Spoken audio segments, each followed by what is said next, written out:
100க்கும் மேற்பட்ட நடுக்கற்களை பார்க்கணும் நீங்க விருப்பப்பட்டா விருதுநகர் மாவட்டம் மருளுத்து பக்கத்துல இருக்கக்கூடிய ராமக்கம்மாள் கோவிலுக்கு தாங்க நீங்க வரணும். இந்த கோவிலுக்கு பக்கத்துல பாத்தீங்கன்னா எண்ணற்ற நடுக்கற்களை நம்மளால பார்க்க முடியுது. இது எல்லாமே நடுக்கற்கள் தாங்க.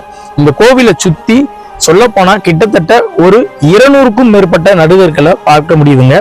அதாவது நடுகற்கள் அப்படின்னா பொதுவா எதுக்காக வைக்கப்படுவதுன்னா ஒருவர் இறக்கும் போது அவருடைய நினைவா எழுப்பப்படும் கல்லுதான் நடுக்கல். இன்னைக்கும் இந்த கிராமத்துல யாராவது ஒருத்தர் இறந்தாங்கன்னா அவங்கள அதை எரியூட்டப்பட்டு அதுக்கப்புறம் அவங்க நினைவா பாத்தீங்கன்னா இங்க நடுக்கல் வைக்கும் பழக்கம் இன்னமும் இந்த ஊர்ல இருக்குதுங்க.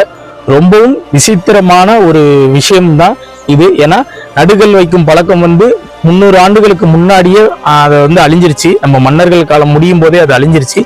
இன்னமும் ஒரு கிராமத்துல அந்த விஷயத்தை ஃபாலோ பண்ணிட்டு இருக்காங்க.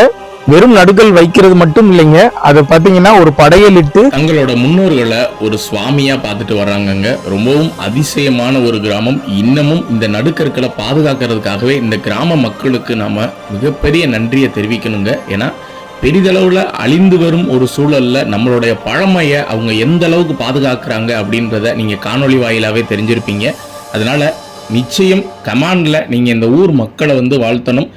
இந்த இடத்தோட லொகேஷனை டிஸ்கிரிப்ஷன்ல கொடுக்குறேன், மறக்காம நேரில் போய் பாருங்க. இந்த காணொலியை நிறைய பேருக்கு ஷேர் பண்ணி இப்படி ஒரு சிறப்பான ஊர் இருக்கு அப்படின்றத வெளி உலகத்துக்கு தெரியப்படுத்துங்க.